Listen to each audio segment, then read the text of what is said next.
You think you can make $1 billion business by just selling some products and services?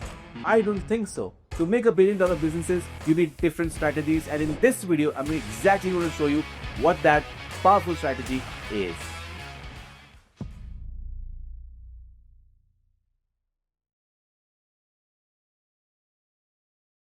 I had that traditional route of, just keeping on building businesses after businesses after businesses, finding CEOs who can replace me, give it to them, stabilize the business and get out.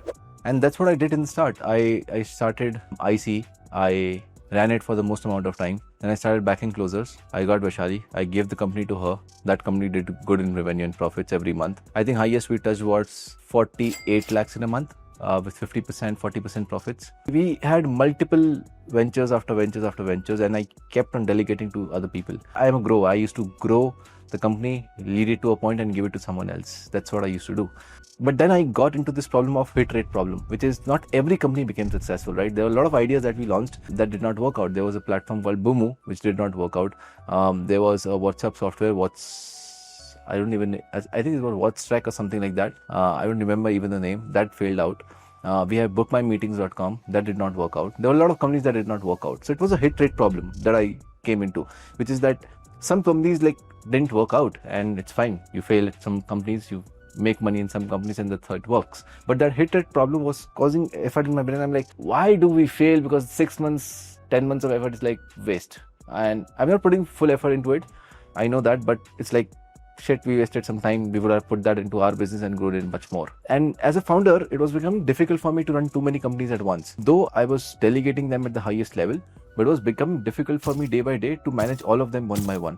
So the idea that I came to was that what if I could have my duplicates, like founders who are really smart and can duplicate me? Because if I get like my one more version, I'm done. Like I'm telling you, the crazy one, restless, the unstoppable one like me, it's game over, because I would have one more partner who could think on the same level, who would work with me on the same level. But obviously that's not possible. So I was not able to run many companies. At the same time, in ISEX, we had a great success rate, and 2 or 3 clients of mine made me think in such a way that I was not able to think. Because when we were running 2.0 or ISEX, there was a client in law of attraction, there was a famous finance influencer, there was a famous coach in NLP, and all these people paid me very good amount. From a ranging of 15 lakh plus GST per year to 40 lakhs plus GST per year, these people paid me that kind of amount. They came to me when the revenue was in crores. In 3 to 4 months, their profits were in crores. Let's say their revenue was doing 80 lakhs a month. By the time it's been 4 months, they're now doing 2 crores a month profit. And I used to think, I charged 40 lakhs, but still that is not enough. It's because now this person will make 2 CR a month for the whole year.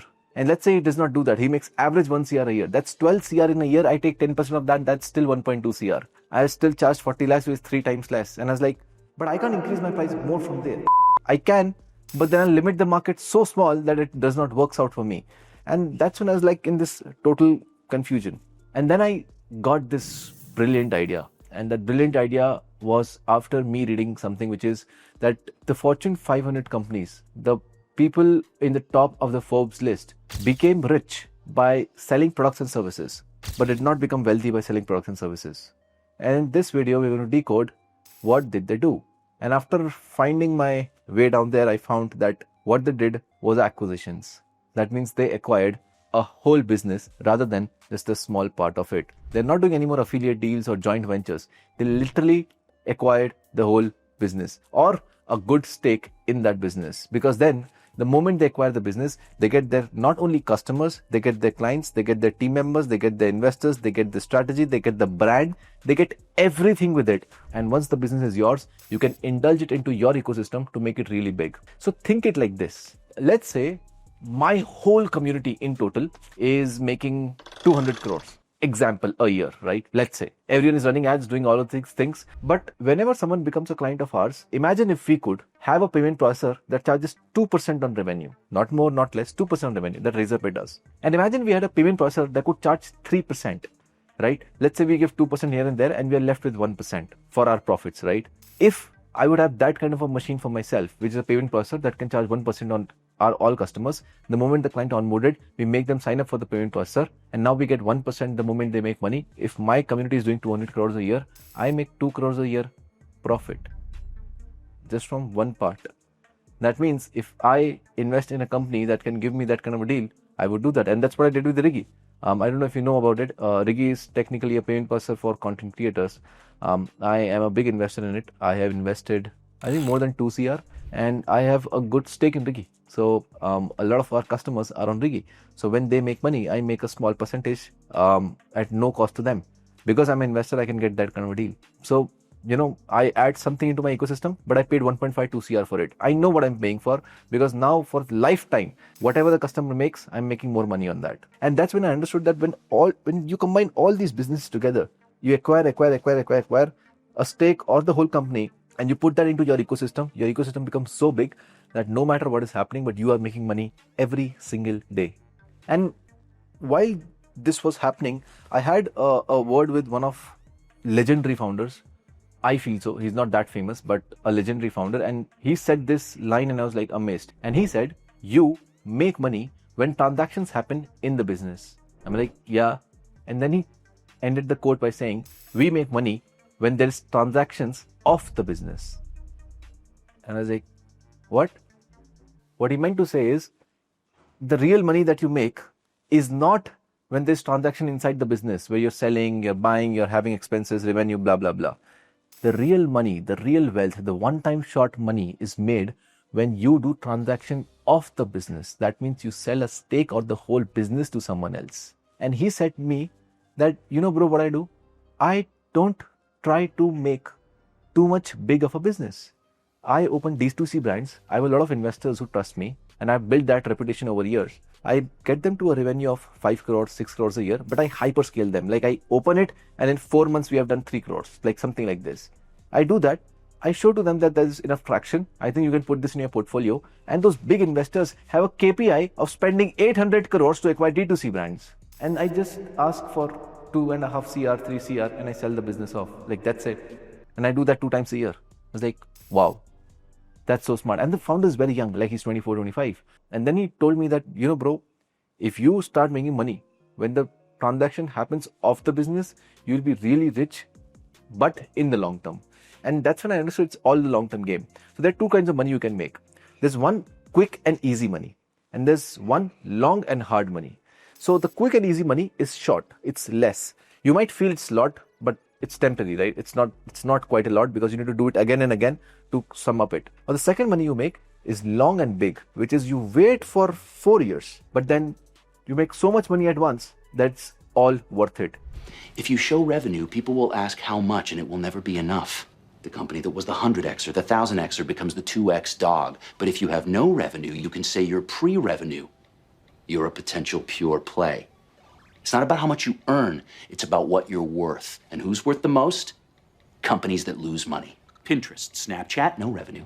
Amazon has lost money every fucking quarter for the last 20 fucking years, and that Bezos motherfucker is the king. The king. There's no revenue. No one wants to see revenue. Go. I just thought that mainly the goal of companies is to make money. Yeah, no. That's not how it works. I don't want to make a little bit of money every day. I want to make a fuck ton of money all at once. ROI. ROI. You know what that stands for?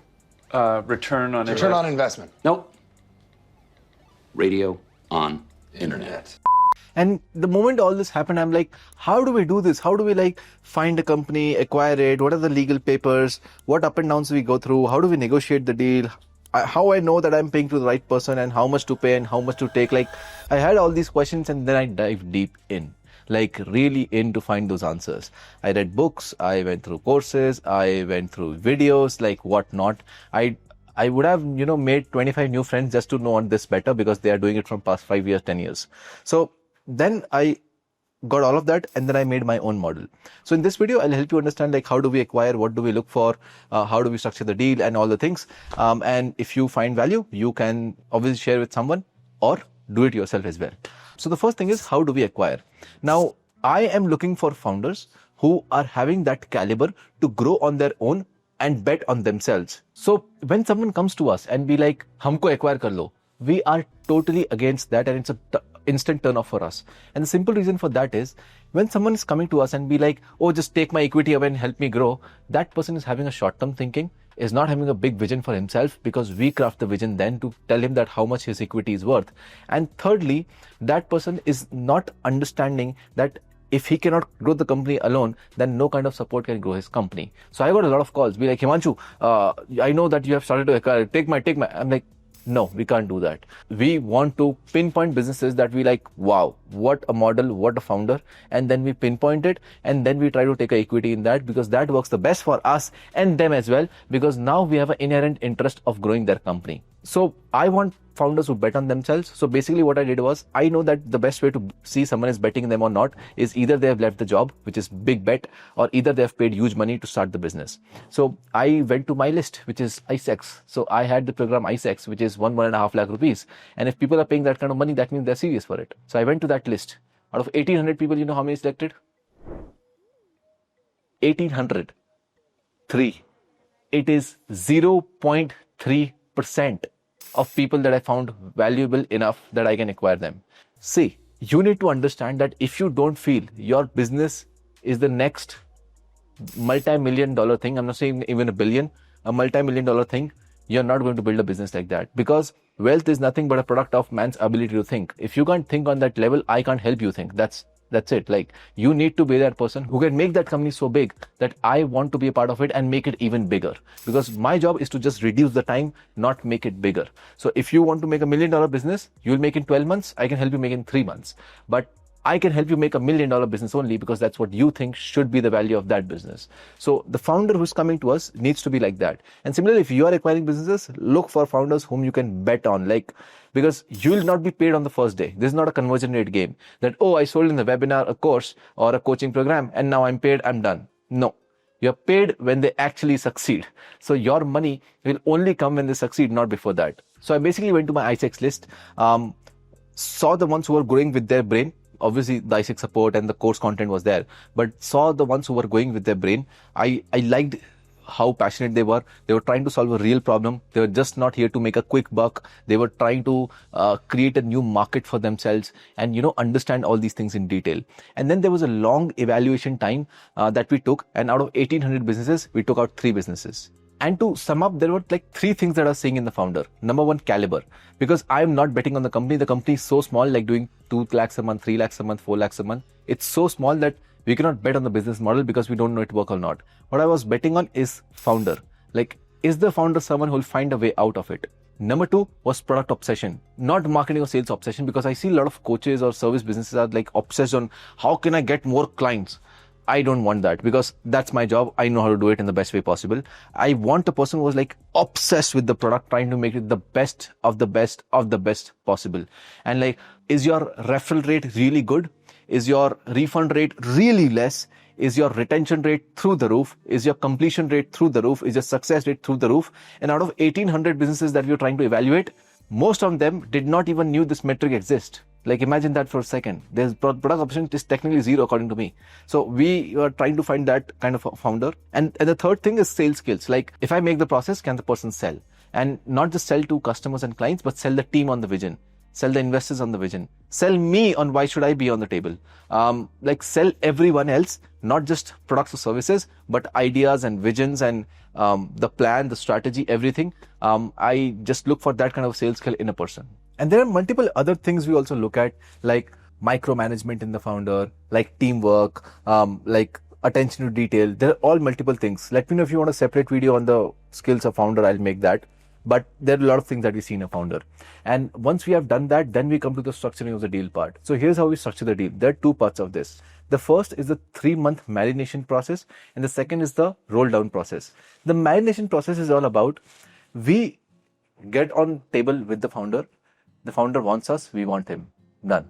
Now, we just don't take the equity in the business because we feel that there should be a marination process between us and the founder. And if that startup is not, as per our expectations for the next 90 days, will not work with him. So in that marination process, we run like a cohort basis, which is a 1-to-1 cohort basis. And let's say we take out 30 people at once. Those 30 people group go through that marination process of 90 days. We implement systems into the business. We analyze the business. We do multiple things. In that whole process, what we're trying to figure out is that founder, number 1, coachable? That means able to understand what we are saying and apply that in the business fast. Second, what's the speed of execution? Like if we give them a 1 week homework, do they complete it in 2 days and come back, or they take their 1 week? Are they respectful? If I'm on the table, do they respect my team? Because that's very important. And a lot of things like that. So basically in that 90 days process, we find a lot of things about the founder, and one thing especially, how fast they quit. Because in the 90 days, we make the process harder and harder and harder and harder and harder. And by the last week, they're like, abhi ye aur karna hai. And if they quit, that's what we want. We want everyone to quit, because I just want 1 out of 600 people maybe, because we choose 3 out of 1800. So we want like 1 out of all these, so that I can do that process, right? So let's say we got 1800 applications. I think 1200 we just reject by not even seeing the founder, because the way they filled the form or did anything. And then the whole process starts. So we boil down to 3. So if 30 people are in the cohort, we just want 0 technically. Our like process is made in such a way we want 0. And the reason we want 0 is because we want to make the process so hard that if the founder can survive for that 90 days, I know he's a player of 900 days.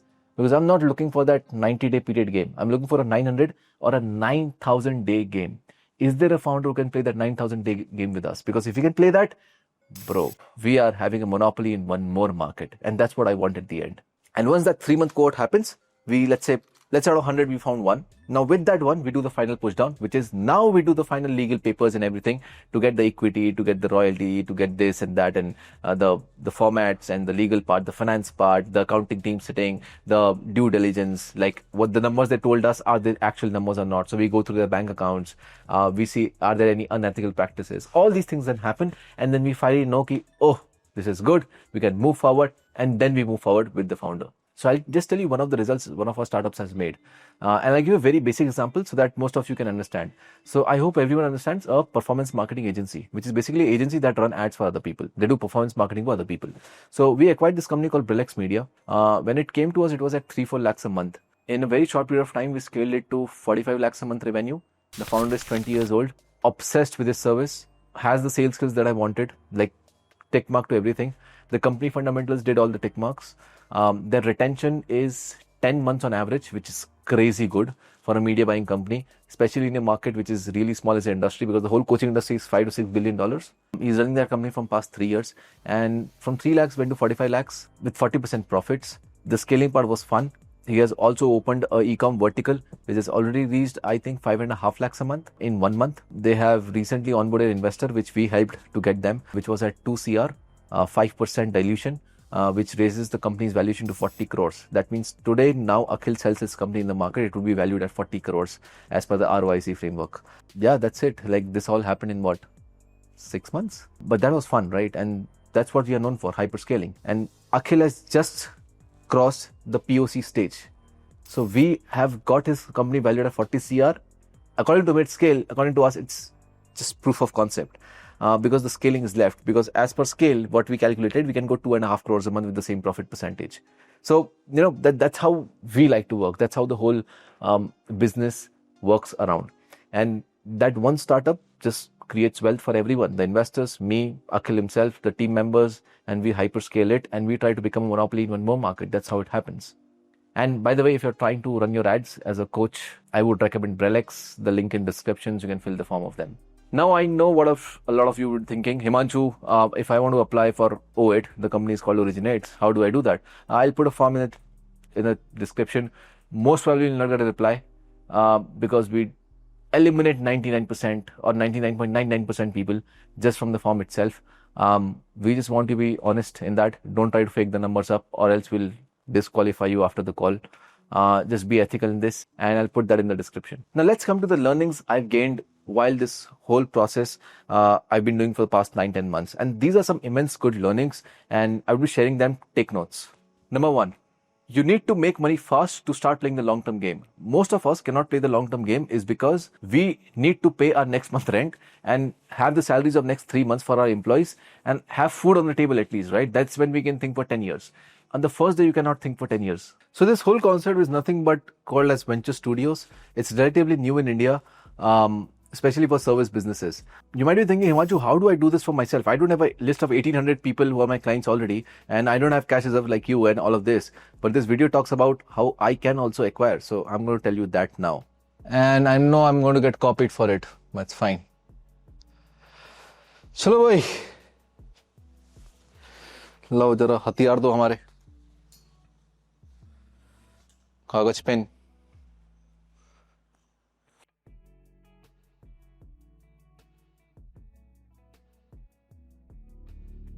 So now you would be thinking, Himanshu, why can't I do it and how should I do it?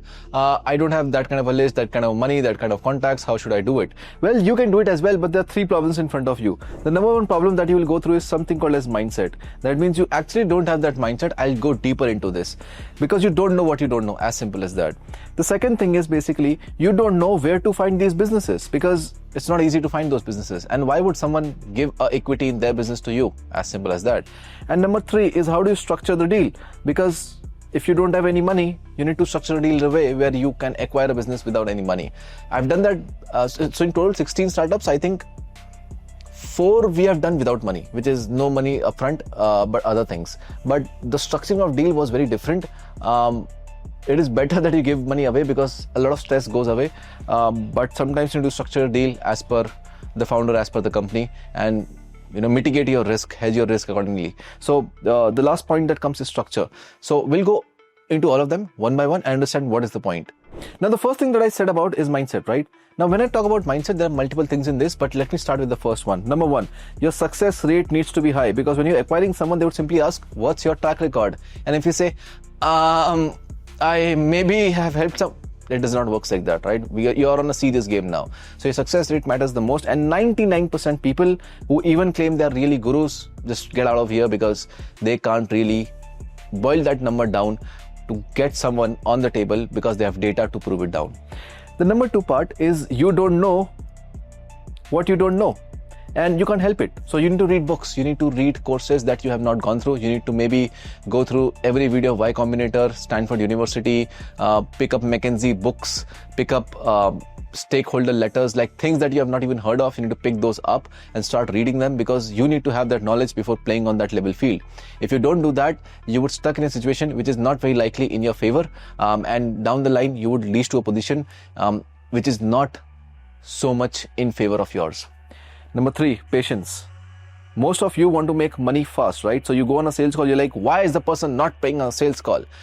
In this case, one of my deals took 2.5 months to get to the end, and it's completely fine. So we started a trial basis, we went on, and the final deal happened 2.5 months of the first point of contact. Imagine this for a second. Just to start with the person, you need 2.5 months. And that's completely fine because due diligence take time. Investments take time.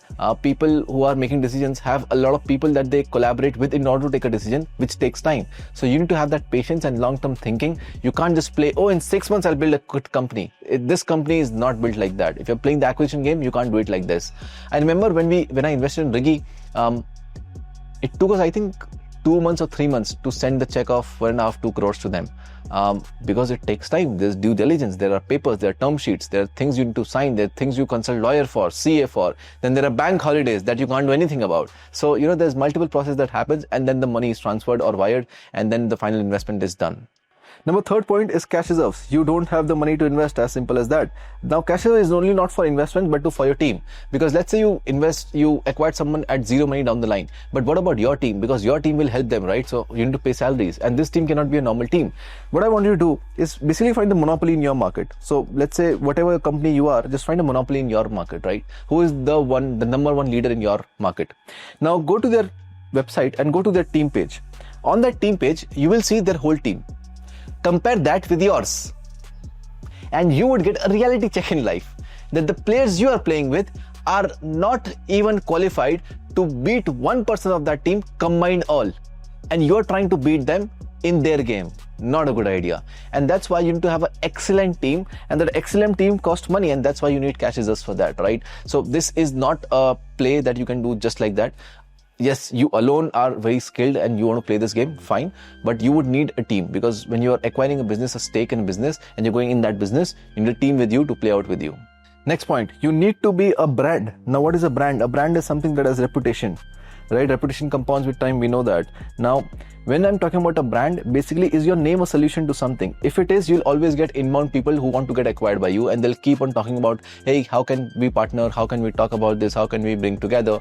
All these things, because you have a brand. If you don't have a brand, you need to work on building that brand so that you can get more inflows of deals, and you can look down on what you actually want to acquire and what you don't want to acquire. If you get only 2 deals, you'll pick one, and maybe it's not a good one. If you have 100, you will pick the best. And when you pick the best, you actually have the higher chance of succession, because this is not about how much you can spend on that startup to make it work. It's all about the choice of startup, like which founder and which company are you betting on, and is that correct? Because if you bet on them and they go correct, boom, you have changed the game forever. Next, you need to be overall aware about like where the money is spent in the industry. Like, the reason I started Packing Closers is because I saw a trend in the marketplace. Everyone is running webinars and workshops. All the coaches, they're spending lakhs and crores of rupees on ads to get these people into webinars. 2 problems. They don't show up on webinar. Number 2, they are not able to convert on the webinar. I made a company called Packing Closers. Well, we increase your show up rate by calling, and we get you more closings by calling. As simple as that. We charge a percentage and a fixed rate on the show up.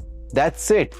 That company went to 45-50 lakhs a month in 10 months. The reason that happened is because I can see the trend in the marketplace. So for you need to have an exposure of the market. If you have no exposure of the market, if you're just starting out, this is not for you. You need to have some exposure to understand that, where the market is going. And as per the market waves, can you see that this brand is actually going to up or down because of that wave?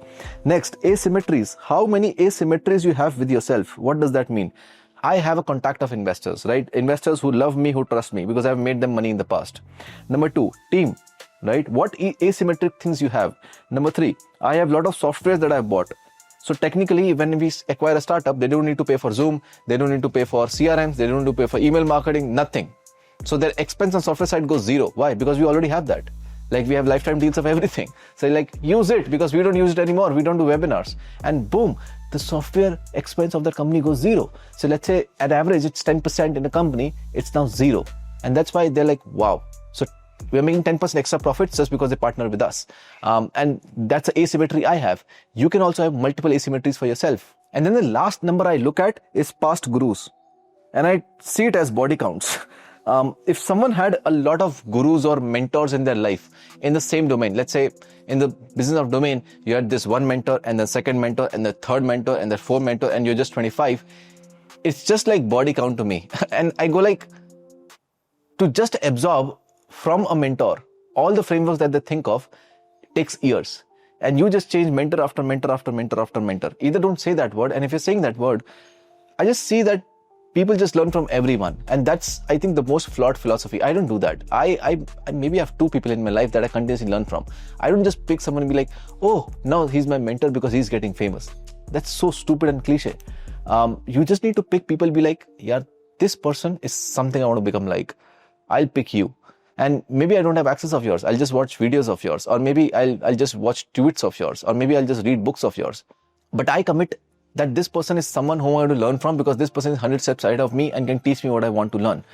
So I see that someone who has a track record of gurus after gurus after gurus, and like is in everyone's event and is everyone's courses, is the most foolish person you'll ever see. And these are the people I stay away from. I don't want them as my acquisitions, simply because these people are people of trend, and these people want to just have a trend that is going on and just jump to someone's course because there's a trend going on, and jump to someone else's because there's a trend going on, and then jump to someone else because there's a trend going on and someone else became famous. And they keep on doing that. It just shows me that this person is not someone who is a long-term thinker, because they just look for the short-term gimmick that they can use today to make more money. So if they have a lot of past gurus, a big no for us. And all the acquisitions that we had till now were technically all these people who have learned from me, like Himanshu, for a very long period of time. Like, I know them from past 2 years, 1.5 years. And all these people have learned from a very long time from me. And from past 1.5, 2 years, they're just learning from me, due to which they can have greater synergies with me. भाई, back up. अभी एक break लेते हैं अपन आधे घंटे का, 1 घंटे का, उसके बाद करते हैं. अभी बहुत हालत खराब हो गया है, गला सूख गया है. चलो भाई, let's start. Mic check.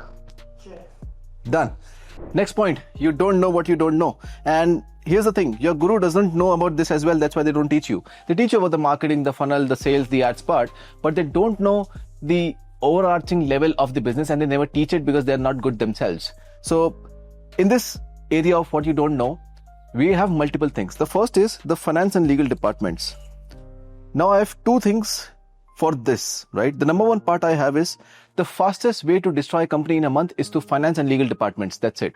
You cannot kill a company with marketing, sales or operation department. The only way to kill a company, and no matter how big it is through either finance or legal department. Think about this, Maggie. When the Maggie case came where they had lead in Maggie, imagine a brand like Maggie, a performance like Maggie goes down so much that's on the verge of getting finished. The reason happened, legal department, right? They attacked the legal department. So whenever you want to destroy a company in 1 month, which I would not recommend for any one of you, you should focus on the finance and legal department. And secondly, you become rich by marketing, sales and operation. You become wealthy by finance and taxation. And that's what you need to become good at. And now there are multiple documents in this that you need to learn. On the basic level, there is some finance sheet. Company level, there is personal finance sheet, like how the founder spends their money, right? That is important to us. Then there are multiple sheets, cash flow sheet, asset management sheet, projection sheets. Then you have your term sheets, you have your cap table, you have your shareholder agreements. There are multiple things that you need to go through in order to understand a business in much more detail, due to which you get the nuances of the business and you can play around with it.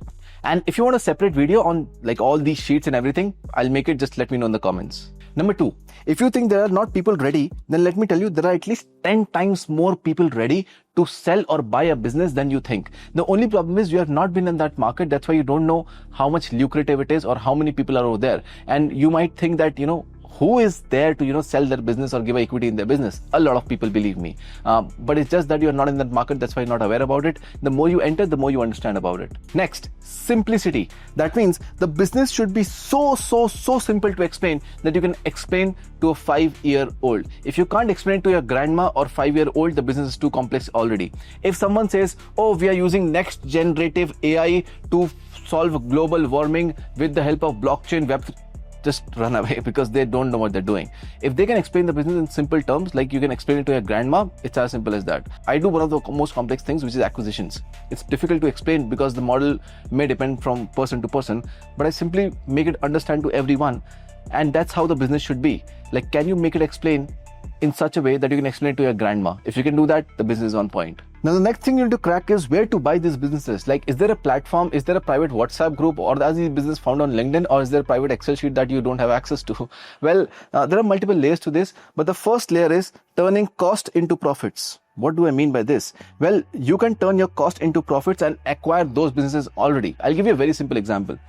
I had two costs. One of the costs was me having my agency running my ads, and they charge a percentage on my ad spend, due to which I pay a lot of heavy fees. So when we had an ad spend of 4 lakhs a day, I'm spending 1.2 CR in a month. And even if they charge, let's say 10% of my ad spend, I'm paying 12 lakhs to agency. Think that for a second. 12 lakhs every month to agency, one client. So that's one cost. The second cost was payment processors. Let's say they charge me 3%, and every time I make some money, I pay 3% to them. So every 100 rupees, I'm paying 3 rupees to them. So that's an expense to the company. So what did I do?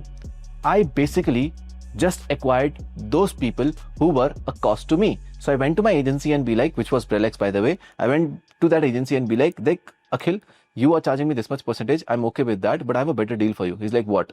See, I've sent you some clients by now. I can bring you more clients. I can hyperscale your business because I have an ecosystem. Let's partner up on this. I'll take this much percentage of businesses. You reduce this much percentage on this, blah, blah, blah, blah, blah. He said yes to it, and boom, I turned my cost into profits, because now, earlier I was paying to that agency every month. Now I'm either breaking even or making money from that agency every single month.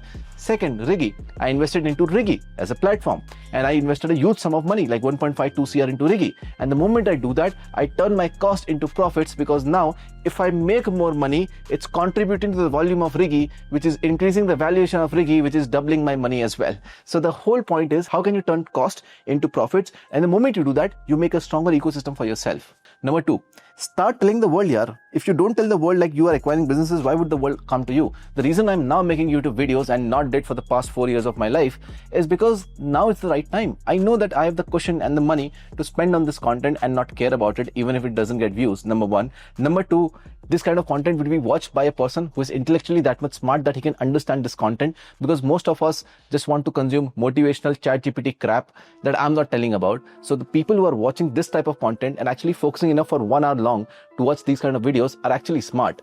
And I want those kind of people to reach out to us to help them. Number three, there are multiple sites you can use to acquire businesses. And by the way, you can acquire a business, 100% of it in $2,000 as well, like 2 lakh rupees, 2.5 lakh rupees. Well, how do you do that? There are multiple sites for it. One of them that I use is acquire.com. I think they have a subscription. I don't remember the price, but you can just Google acquire.com and it's a full site where you register as a buyer.